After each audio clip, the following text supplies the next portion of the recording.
Bom dia, pessoal! Então, estamos aqui em mais um episódio do QuiroCast, estamos no nosso terceiro e hoje estamos aqui com o nosso coordenador William. Olá, satisfação em participar do trabalho de vocês aí. E é isso, vamos dar início ao nosso podcast, beleza? Meu nome é Thales Meu nome é Danilo. e hoje a gente vai fazer algumas perguntas pro Will aqui.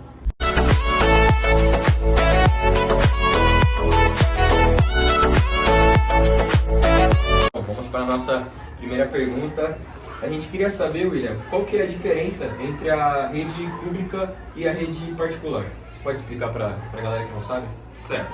Bom, não sei se vocês sabem, eu não costumo falar muito desse tipo de coisa, mas ao mesmo tempo que eu entrei no Costa Guiara em 2011 foi o ano que eu assumi como professor da rede pública, né? Lecionando em uma escola lá do extremo leste de um bairro chamado Terceira Divisão. E assim, de 2011 para cá já se passaram alguns anos, né? Então a gente tem uma certa vivência aí. E o que eu digo para vocês em relação à rede pública e rede particular, a diferença gritante, a principal diferença, na verdade, são as famílias, né? Na rede particular, a gente tem famílias mais presentes, mais atuantes, e na rede pública a gente tem famílias ausentes. As famílias não são tão presentes e não demonstram assim tanta preocupação quanto as famílias da rede particular. Basicamente é isso. Alunos de escola pública e de escola particular, eu, como professor, não vejo muita diferença. A diferença é que aqui estão uniformizados e tem material didático. E no estado, infelizmente, o nosso material é canetão e louça. Giz e a lousa. Tudo, né? Bom, o nosso segundo tema aqui é para quebrar um pouco do gelo também. Qual foi a sua melhor experiência dentro da escola pública e a particular? Melhor experiência em ambas as escolas. Eu gosto muito da época de formatura, né? Eu acho que teve uma formatura na escola pública que me emocionou bastante, que os alunos fizeram uma homenagem. Tipo, eles foram entrando assim, tava na mesa solene, e aí cada um segurou uma das letras do meu nome na sequência. Eu chorei pra caramba nesse dia aí. Isso em que ano? Isso foi em 2015 ou 2016? Não lembro Estava direito. começando já, teve uma boa experiência. E na particular, a particular sempre me surpreende, né? Uma experiência bacana que nós tivemos na escola particular. Eu era professor ainda, era época de Copa do Mundo e a gente desenvolveu um trabalho onde cada sala trabalhou cultura de determinado país que participava da Copa. E eu era coordenador nessa época de um sétimo ano, se eu não me engano. Foi um trabalho bem bacana, foi um trabalho bem legal. E esse trabalho me marcou bastante, porque foi uma das poucas vezes que eu vi todos os alunos engajados assim, e animados no que eles estavam fazendo, e isso me contagiou também. Sim. Como ele falou a melhor, a gente tem que saber também qual foi a pior, né? Que acontece muito na escola pública aqui também. Qual foi a pior? Na verdade, a pior fase minha como profissional foi a fase da pandemia, né? E na escola pública a gente entrou em desespero, porque na escola pública a gente não tinha um canal para chegar com os alunos. Então a gente ficou praticamente 2020 inteiro e parte de 2021 sem ter contato com alunos. A gente tentava abrir aula online e entrava um aluno, entrava dois alunos. Eu falei isso, fora a questão do EAD, né? Que o pessoal também não ajudava. Não levava muito a sério, não. E aí o usava. governo tentou até correr atrás, mas demorou um pouco até chegar acesso para todo mundo. Então, realmente, os alunos de escola pública, durante a pandemia, eles tiveram uma grande lacuna aí no aprendizado, né? E na escola particular, a pior situação que eu enfrentei na escola particular... Foi, gente. Não foi o primeiro A de 2022. Meu, não teve nenhuma situação assim que me vem à mente de ter sido uma experiência... Tipo um aluno fez uma lambuzeira gigante. Ah, mas isso faz parte, isso não... Assim, não teve... Com sacola. A gente já teve várias situações de indisciplina, mas todas elas foram, de certa forma, contornadas e não voltaram a acontecer. Então, assim, na particular, eu não... Na pandemia, a gente sofreu no começo da pandemia, quando fechou a escola 16 de março de 2020, e a gente sem saber o que fazer, e ali a gente ficava Tipo, o meu horário de trabalho sempre foi das 7 às 4h30. Eu ficava das 7 da manhã até às 9 da noite no computador trabalhando, então Foi uma fase feia, né? foi, mas Sério? superamos. Conseguimos passar. Bom, Will, ao longo da sua carreira, da sua vida, quando você decidiu que você queria entrar dentro do ramo da educação? Educação.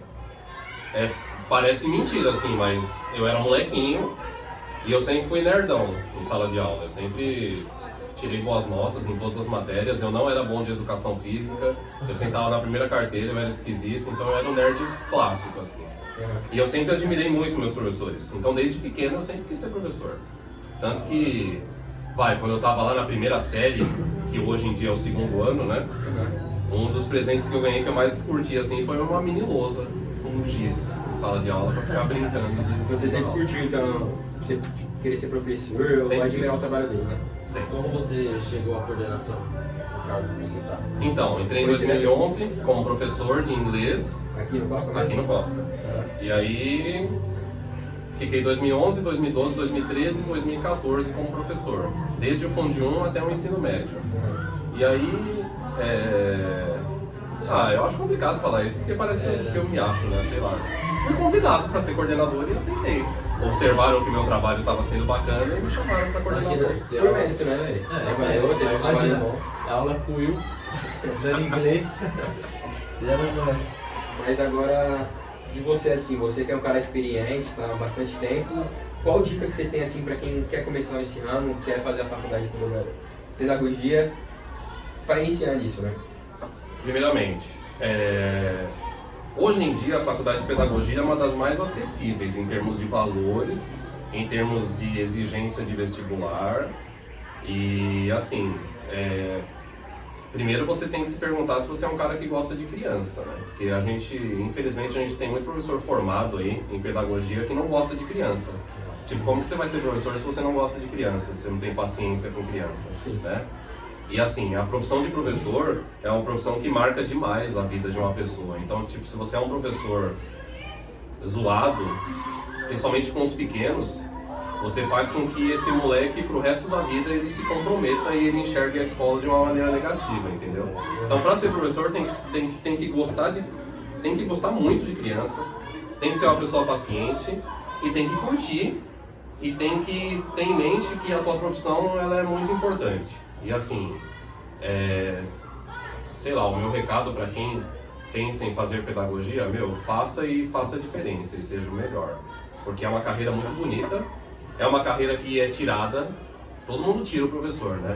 Professor principalmente professor de escola pública, vive de greve, é vagabundo, ganha pouco.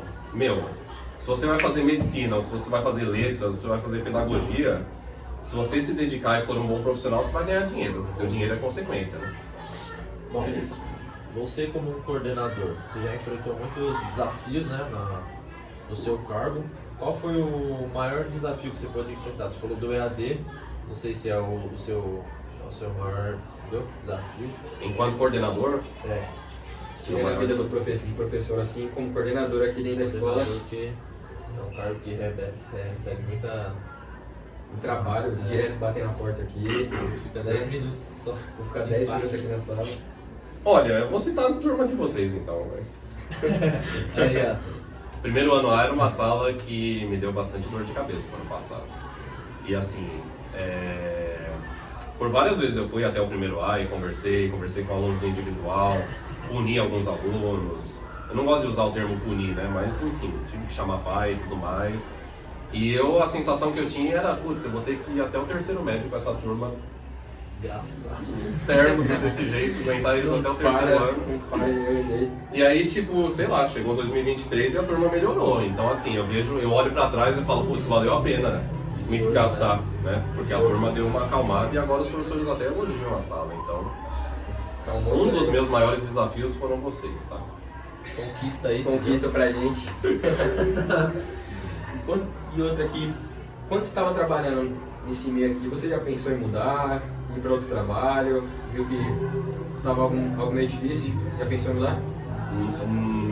nunca pensei em sair da educação, porque na verdade eu não me vejo fazendo outra coisa. Eu tenho 35 anos hoje, eu conheço colegas que saíram da educação, estão em outros ramos aí, mas não, tô confortável, eu gosto do que eu faço e pretendo terminar assim.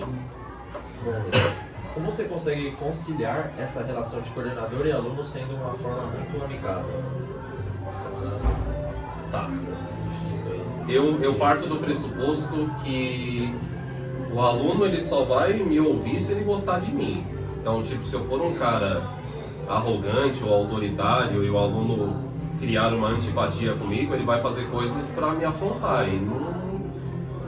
Posso estar errado? Posso. Eu sei que a visão que muitas pessoas têm do meu trabalho, muitas não sei, né? Mas algumas pessoas acham que eu sou um cara bonzinho demais, entendeu? Que eu sou um cara que eu permito coisas que eu não deveria permitir.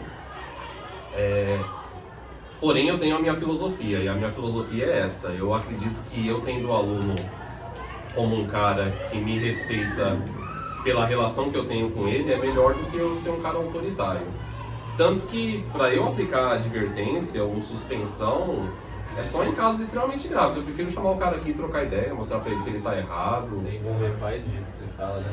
Exatamente. Só em casos que vocês sabem que tem casos que a gente tem. Mas é isso, eu prezo pela relação que o aluno goste de mim. Eu acho que se o aluno gostar de mim, ele vai fazer o que eu oriento. Se ele não gostar de mim, ele vai contra mim.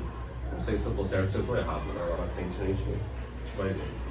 Sim, um fato aqui, você sempre quis trabalhar com os adolescentes ou foi algo que foi fluindo normalmente assim? Foi fluindo normalmente. Na verdade, a minha ideia inicial era dar aula para criança, né?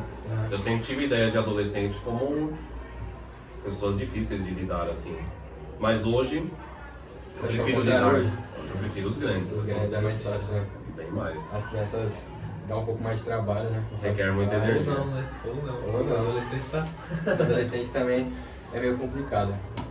Bom, gente, essas foram as nossas perguntas pro William, entendeu? Muito obrigado, Will. Eu que agradeço aí. Pela atenção. Pela participação. E é isso, rapaziada. É isso, rapaziada. Valeu. Até o próximo episódio.